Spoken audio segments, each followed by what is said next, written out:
Allah melarang taat pada sebagian waktu. Ada taat-taat tertentu yang dilarang Allah melakukannya pada waktu-waktu tertentu.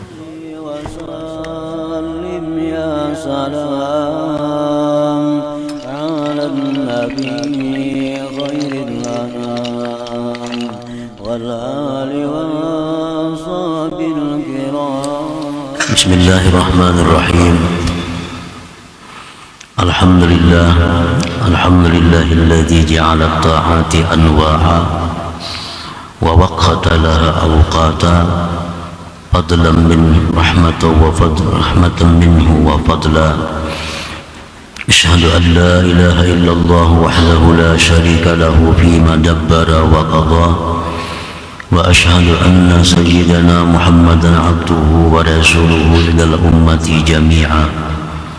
اللهم صل وسلم وبارك على سيد المرسلين والأنبياء وإمام المتقين والأصفياء سيدنا مولانا محمد النبي الرحمة والهدى وعلى آله وصحبه النجماء وذريته وأتباعه الصلحاء. أما بعد. Yang kita hormati dan kita muliakan para habaib dan alim ulama, para muhibbin, hadirin hadirat rahimakumullah. Pertama-tama kita panjatkan syukur yang setinggi-tingginya kehadirat Allah Subhanahu wa taala, yang mana dengan taufik dan hidayah serta inayahnya kita malam ini kembali bertemu, berkumpul di majelis yang penuh dengan berkah dan rahmat ini. Salawat dan salam keharibaan junjungan kita, kekasih Allah Nabi besar Muhammad sallallahu alaihi wasallam dan seluruh keluarga, sahabat dan zuriat serta pengikut beliau sampai hari akhir nanti. Para muhibbin rahimakumullah, Al-hikmatul khamisata asyarata ba'dal mi'ah minal hikamil ataiyah. Qala al-imam Ahmad ibn Athaillah Sakandari rahimahullah wa nafa'ana bi ulumihi wa asrarih.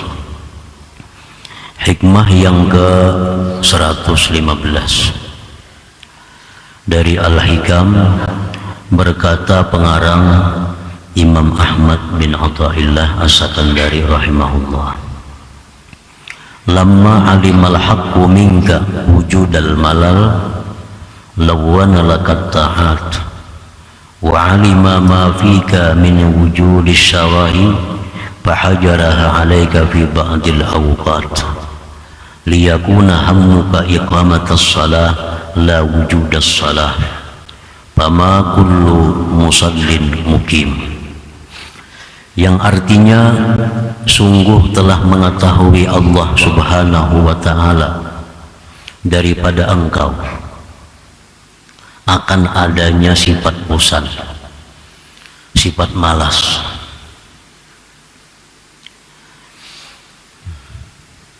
Maka Allah mewarnai bagi engkau bentuk-bentuk ketaatan. Dan Allah mengetahui sesuatu yang ada pada diri engkau daripada adanya kenapsuan.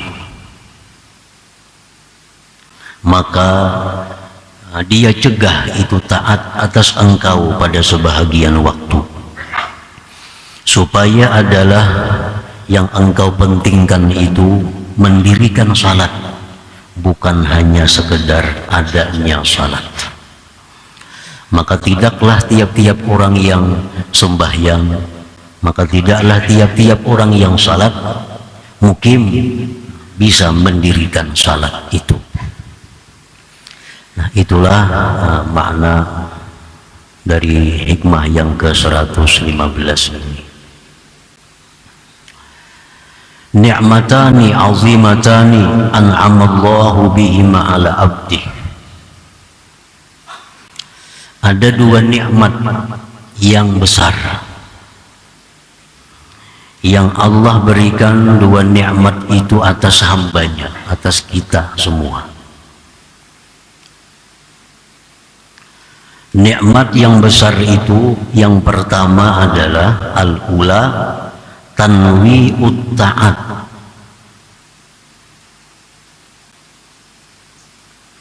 Nikmat yang pertama yang besar yang Allah berikan kepada kita adalah tanwi'ut ta'at, menjadikan taat itu beraneka ragam, menjadikan taat itu bermacam-macam, menjadikan taat itu berbeda-beda satu dengan yang lainnya. As-shalah seperti sembahyang, itu taat ngarannya. Wa zikri, ada taat yang namanya zikir. Wa tilawatil Quran, ada taat itu namanya tilawatil Quran, membaca Al-Quran. Wassalati ala Nabi sallallahu alaihi wasallam, dan ada pula taat itu rupanya bentuknya salawat atas Nabi sallallahu alaihi wasallam, wa gairiha, dan selainnya. Jadi itu merupakan nikmat yang besar Allah berikan kepada kita, bahwa taat itu bermacam-macam. Liyastakhiffaha wa yastahliha, supaya kita ini menjadi ringan, supaya kita ini menjadi manis melakukan taat itu. Ditanakulin dengan berpindah min ta'atin ila ta'atin, dari satu taat kepada taat yang lain. Nah, kita baca zikir, kayaknya kita baca pulang salawat, nah berpindah baca lagi tasbih, lalu kita semakin inting dan ada rasa kenikmatan dalam perpindahan dari satu taat kepada taat yang lain itu. Nah, itu nikmat Allah yang mungkin belum pernah kita ketahui bahwa itu nikmat, dan belum kita syukuri nikmat itu.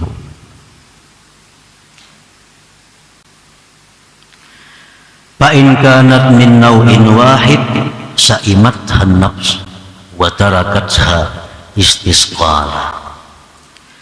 Maka jika adalah taat itu satu macam, andai kata taat itu semacam aja, niscaya bosan akan dia oleh nafsu kita dan meninggalkannya karena merasa berat.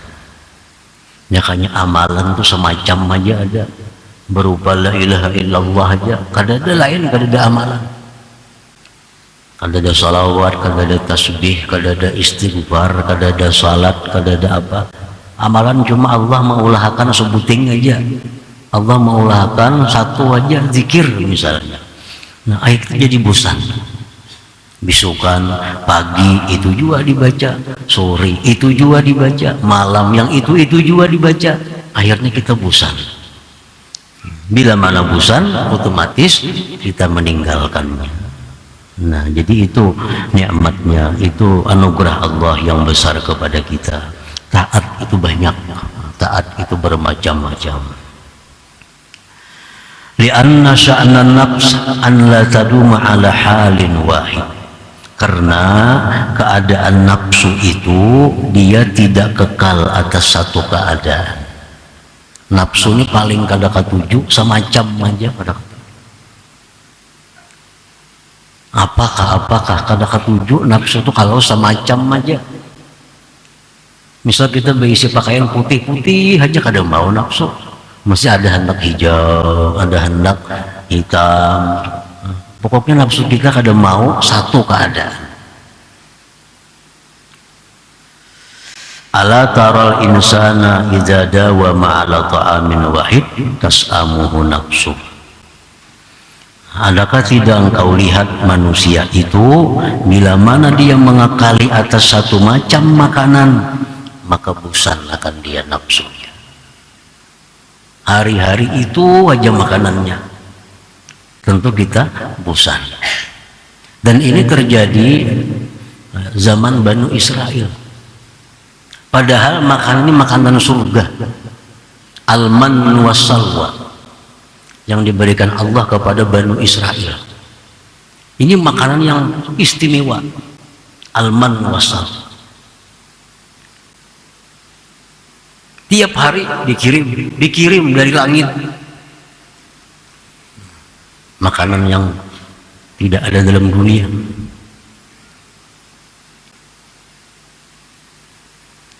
Berbulan-bulan, bertahun-tahun makanan itu. Bani Israel bosan, hendak minta makanan sayur, makanan hina, makanan rendah, sayur minta, bayam, kangkung diminta, karena sudah bosan dengan satu macam makanan. Nah, demikian halnya ibadah, demikian pula taat. Kalau itu aja semacam membuat bosan. Nah, para muhibbin rahimakumullah, qala ba'duhum tanwi'ut ta'at li salasati awjuhin. Taat itu dijadikan berbagai macam bentuknya karena tiga keadaan. Yang pertama, liyastariha min nau'in ila nau', agar seseorang itu menjadi lapang dari satu ke satu yang lain. Coba aja kita membaca ratib. Ratib itu senang dibaca karena berpindah-pindah, dari istighfar pindah ke salawat, pindah ke subhanallah bihamdi, subhanallah walhamdulillah wala ilaha illallah wallahu akbar, pindah lagi wala haula wala quwata, berpindah-pindah. Jadi ratib itu jadi rasa inting dibaca. Yang pertama itu taat tadi bermacam-macam. Yang pertama supaya kita lapang. Yang kedua, walitasbutalahun nisbah, supaya sabit bagi orang itu nisbah. Karena kalau dia misalnya hanya mengamalkan la ilaha illallah, dia paling dinisbahkan sebagai ahlinya la ilaha illallah.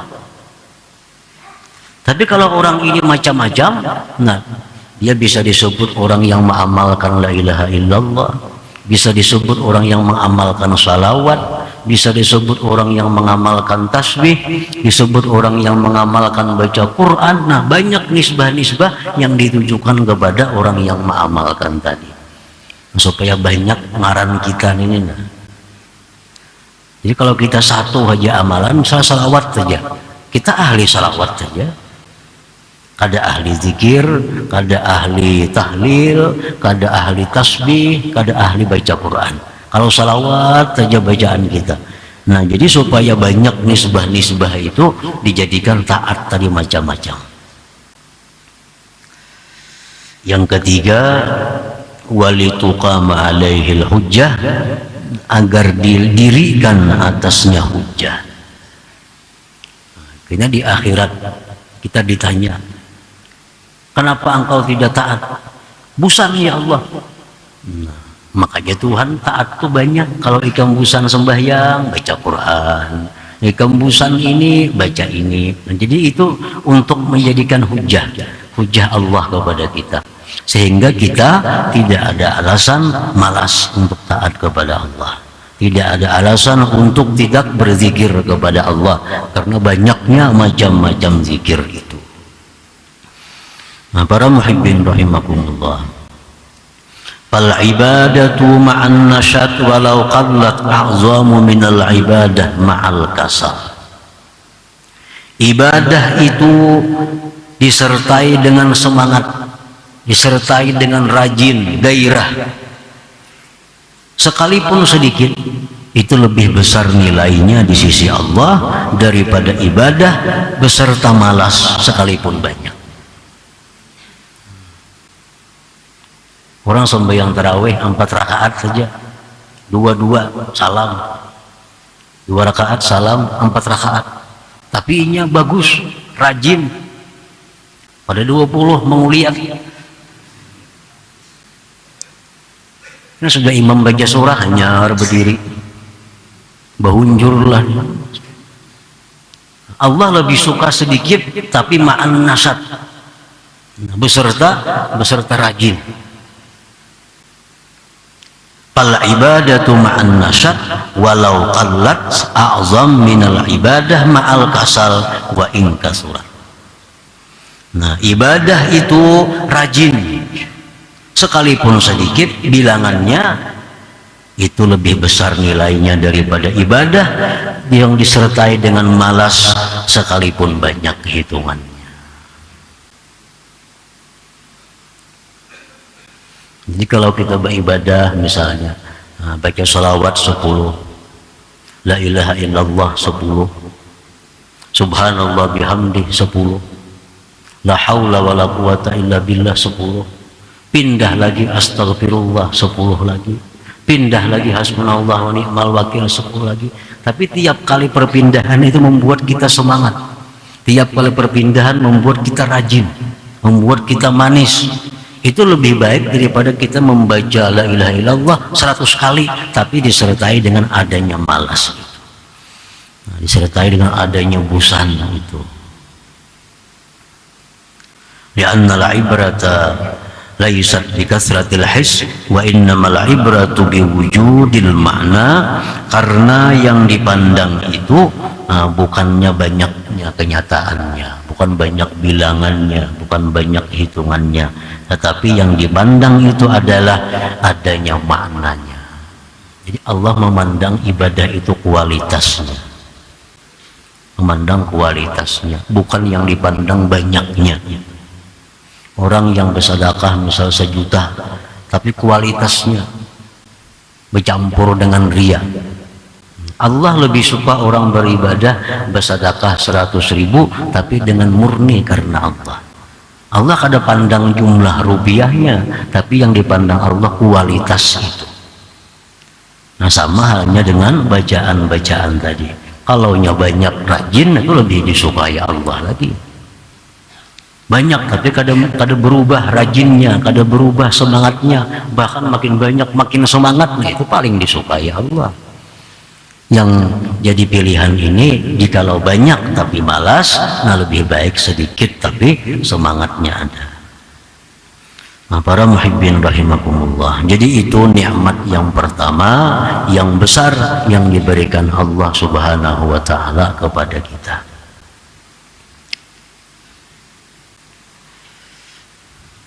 Wasaniyatu, yang kedua nikmat yang besar itu hajruha fi ba'dil awqat, Allah melarang taat pada sebagian waktu.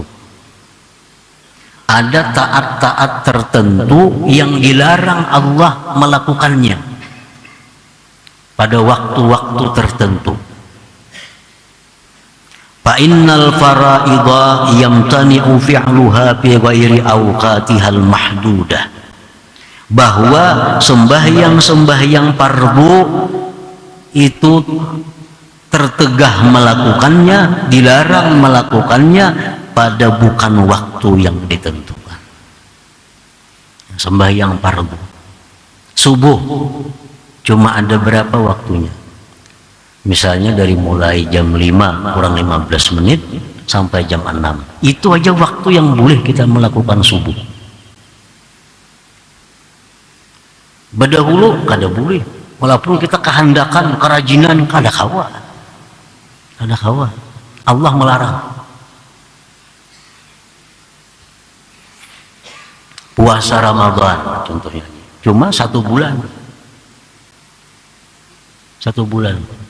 Di luar pada bulan itu Allah melarang kita puasa Ramadan kecuali membayar qadaan.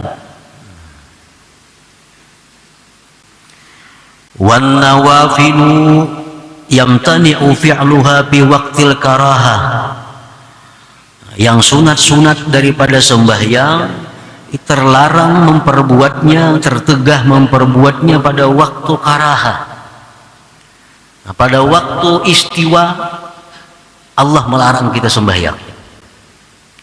Pada waktu tenggelam matahari Allah melarang kita sembahyang. Pada waktu antara asar sampai maghrib Allah melarang kita sembahyang sunat, kecuali sunat-sunat tertentu yang dibolehkan. Nah, Allah melarang ini itu merupakan nikmatnya kepada kita, nikmatnya kepada kita. Tujuannya apa?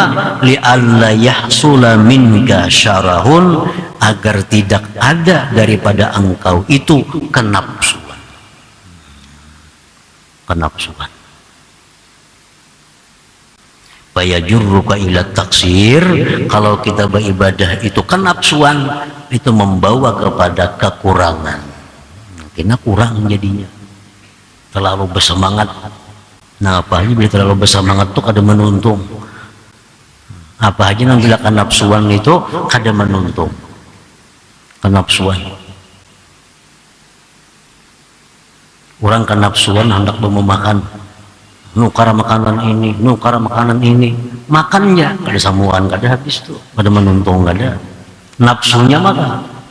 Nah, sama orang kenapsuan nak sembahyang, kada tahu waktu makruh sembahyang, kada tahu waktu haram sembahyang, paling lawas setahun bisa kada bersembayangan lagi nya. Paling lawas setahun. Karena apa? Karena bosan. Jadi Allah Subhanahu wa ta'ala dengan rahmatnya, dengan anugerahnya, Allah jadikan sembahyang itu ada waktu-waktu tertentu, di mana kita disuruh, di mana kita dibenci, di mana kita dilarang untuk melakukannya. Fayajurruka ila taksir awi tarki min awi tarki fiha, itu membawa, menarik kepada engkau kepada taksir, atau meninggalkan pada sembahyang itu, pada taat itu. Nah, walidzalika ayyana laha awqatan tuqi'u fiha wa awqatan la tuqi'u fiha. Oleh karena demikian Allah menentukan bagi taat itu waktu-waktunya, yang kau jatuhkan taat pada waktu itu, dan waktu-waktu yang tidak boleh kau jatuhkan taat pada waktu itu. Nah, ini nikmat yang kedua yang diberikan Allah Subhanahu wa ta'ala kepada kita. Nah, para muhibbin rahimakumullah, jadi cucuk artinya apa yang difirmankan Allah, wa in ta'uddu ni'matallah la tuhsuha. Jika engkau mau menghitung nikmat Allah, kada bisa menghinggai. Kita ini kenal cuma nikmat itu makanan, nikmat itu duit, nikmat itu hal-hal yang sifatnya demikian. Padahal sangat banyak nikmat-nikmat Allah yang kita rasakan tanpa kita sadari bahwa itu adalah nikmat. Nah, oleh karena itu sebahagian ulama sufi mengatakan hakikat syukur itu adalah i'tiraful ajzi ani syukri, mengaku lemah daripada bersyukur. Nah, hakikat syukur itu adalah mengakui lemah, kada mampu bersyukur. Kenapa sebabnya? Karena banyak nikmat yang kita kada ketahui pada diri kita, dan kita kada bisa mensyukurinya karena kada tahu bahwa itu nikmat. Yang kita syukuri, yang kita ketahui itu adalah nikmat. Padahal banyak nikmat yang kita tidak mengetahui bahwa itu nikmat, lalu kita kada mensyukurinya. Jadi orang yang bersyukur itu sebenarnya adalah orang yang mengakui bahwa dia tidak mampu mensyukuri nikmat Allah Subhanahu wa ta'ala itu. Karena nikmat itu tidak terbatas, nikmat itu tidak terhingga, maka otomatis syukur pun kada akan bisa mampu untuk menjangkau semua nikmat itu. Setiap nikmat itu disyukuri, setiap nikmat mesti disyukuri, setiap nikmat mesti disyukuri. Paling-paling berapa persen ada nikmat yang kita syukuri? Mungkin 90% nikmat Tuhan itu belum kita syukuri, belum kita syukuri, karena kita kadang menyadari bahwa itu adalah nikmat Allah Subhanahu wa ta'ala. Ada usaha yang sifatnya amaliyah seperti ini yang di tubuh kita sendiri kita banyak kadang menyadari bahwa itu nikmat. Di tubuh kita ada bulu, kita kira itu ada apa-apa, padahal itu nikmat Allah. Mungkin fungsinya ini, bulu ini, fungsinya ini, kita kada tahu kegunaannya. Nah, makanya kita kada pernah bersyukur atas bulu yang diberikan Allah. Biasalah, kada bisa. Karena kita kada tahu bahwa bulu itu adalah nikmat dari Allah. Bulu hidung itu nikmat daripada Allah, kita kada tahu. Oleh karena itu kita kada pernah bersyukur atas bulu hidung yang diberikan Allah. Menjadi syukur itu kada mampu. Karena kebanyakan nikmat yang diberikan Allah Subhanahu wa taala. Nah, oleh karena itu dalam sebuah hadis kudusi disebutkan orang-orang yang sudah kedudukannya tinggi jangan merasa aman dari Allah. Karena kalau Allah menghitung pasti kalian akan masuk ke dalam neraka. Karena syukur ini wajib disyukuri. Setiap nikmat itu wajib disyukuri. Banyaknya nikmat yang kita kada syukuri. Banyak nikmat yang kita tidak mengetahui. Jadi kalau Allah mau menghitung satu persatu, nikmat ini mesti disyukuri, nikmat ini disyukuri, kita akan kalah. Kita akan kalah. Nah, jadi dalam hadis kudusi itu, wahai orang-orang siddiqin, jangan merasa aman bahwa kalian itu masuk surga. Karena kalau Allah mau menghitung satu persatu, kalian akan masuk ke dalam api neraka. Nah, karena banyak perbuatan kita yang belum mencapai kewajiban-kewajiban yang diwajibkan Allah kepada kita. Nah, para muhibbin rahimakumullah. Fa in kana al-malalu aw isyarahu waqi'aini fi shalah lam yakunil ati biha muqiman lis-shalah bal fa'ilas shalah. Jikalau malas atau kenapsuan tadi jatuh keduanya pada sembahyang, kita sembahyang malas sembahyang, atau kita sembahyang kenapsuan terburu-buru, maka tidaklah orang yang melaksanakan sembahyang itu disebut muqimus shalah, menegakkan salat. Paling-paling disebut melaksanakan salat. Karena ada perbedaan antara orang yang melaksanakan salat dengan orang yang mendirikan salat. Itu ada perbedaan. Setiap orang yang mendirikan salat pasti melaksanakan salat. Setiap orang yang melaksanakan salat belum tentu bisa menegakkan, mendirikan salat itu. Nah, tadi fama kullu musallin muqim, maka tidaklah tiap-tiap orang yang sembahyang itu disebut mendirikan salat. Nah, para muhibbin rahimakumullah, kalau kita sembahyang disertai malas, itu pasti kada akan bisa menegakkan salat. Paling hanya disebut inya sembahyang, paling disebut hanya dia salat, tapi tidak bisa disebut dia mendirikan salat karena ada malas. Orang yang terburu-buru sembahyang, orang yang kenapsuan sembahyang, kada akan bisa disebut menegakkan salat, mendirikan salat. Paling bisa disebut dia orang yang salat. Itu dia, kayak kita bulan puasa, imam tarawih. Di belakang nih mau rak pinggang, bahunjur, macam-macam. Ini bila imam dah parak rokok hanya Allahu Akbar. Saperapat Fatihah 4 rokok. Imam menanggung kan ada babanya. Ini malas. Nah, orang ini sembahyang ngarannya, tapi kada bisa disebut mendirikan sembahyang. Kada bisa disebut menegakkan salat. Wal haqqu ya'muru bi iqamis shalah la bi fi'liha, sedangkan Allah memerintahkan mendirikan salat. Allah tidak menyuruh kita melaksanakan salat. Allah menyuruh mendirikan salat. Dalam Al-Qur'an Allah berfirman, aqimis shalah, tegakkan salat. Nah, Allah tidak mewahyukan salli, sembahyang kamu. Ada macam itu, tapi Allah aqimis shalah, dirikan salat. Ada perbedaan antara salli dengan aqimis shalah. Kalau salli itu biasanya diancam oleh Allah. Fawailul lil musallin, celaka orang-orang yang sembahyang itu. Nah, kalau kita sembahyang aja kita masih dicela Allah, masih dikatakan celaka, fawailul lil musallin. Oleh karena itu Allah tidak menyuruh kita sembahyang, tapi dirikan sembahyang, dirikan salat. Nah, kalau ada perasaan malas, ada perasaan bosan, ada kenapsuan, kita kadang akan bisa mendirikan salat itu. Wa qala fi hikayatin an Ibrahim alaihi salam, Allah berfirman dalam Al-Qur'an menceritakan Nabi Ibrahim.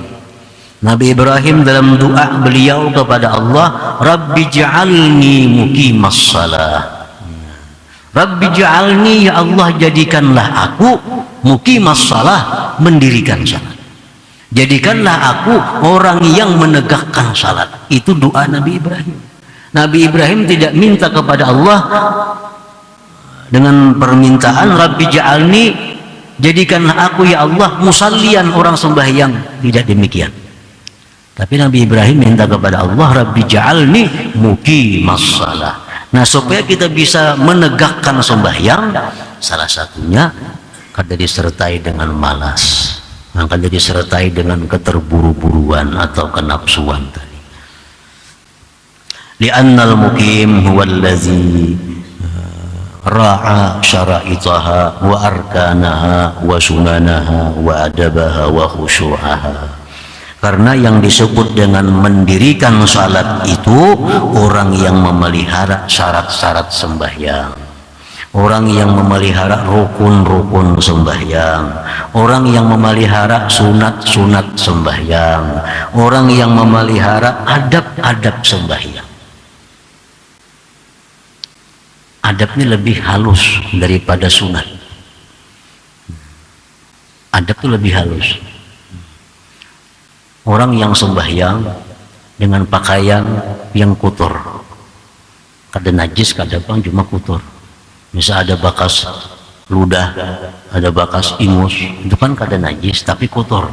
Orang sembahyang dengan pakaian itu sah sembahyangnya, tapi orang ini tidak beradab, tidak beradab. Nah, orang seperti ini kada bisa disebut muqimas shalah, menegakkan salat. Paling ini disebut musallin, orang yang sembahyang. Wa khusyu'aha, dan menjaga kehusyuan salat itu. Nah, jadi pengertian menegakkan salat itu artinya salatnya sudah pasti sah, karena syaratnya rukunnya sudah sempurna, ditambah lagi dengan sunat-sunatnya, dengan adab-adabnya, terutama kehusyuannya. Nah, untuk mencukupi hal-hal demikian tadi, kada akan bisa kalau disertai dengan malas, kada akan bisa disertai dengan kenapsuan, mesti dengan ketenangan, dengan nasyat, dengan kerajinan itu. Nah, oleh karena itu Allah tadi membikin taat itu bermacam-macam supaya kita jangan malas, jangan bosan. Karena kalau taat itu malas, kita kada akan bisa menegakkan taat, paling bisa memperbuatnya. Nah, demikian pula Allah menjadikan taat ini dilarang pada waktu ini, dimakruhkan pada waktu ini. Semua itu adalah agar kita semangat, agar kita rajin dalam melakukan taat itu, sehingga terjadilah apa yang disebut dengan iqam, melaksanakan dengan penuh kesempurnaannya. Nah, selanjutnya hikmah yang ke 116. Ila hadratin Nabi sallallahu alaihi wasallam. Al-Fatihah. Syaitanir rajim. Bismillahirrahmanirrahim. Iyyaka na'budu wa iyyaka nasta'in. Shiratal mustaqim.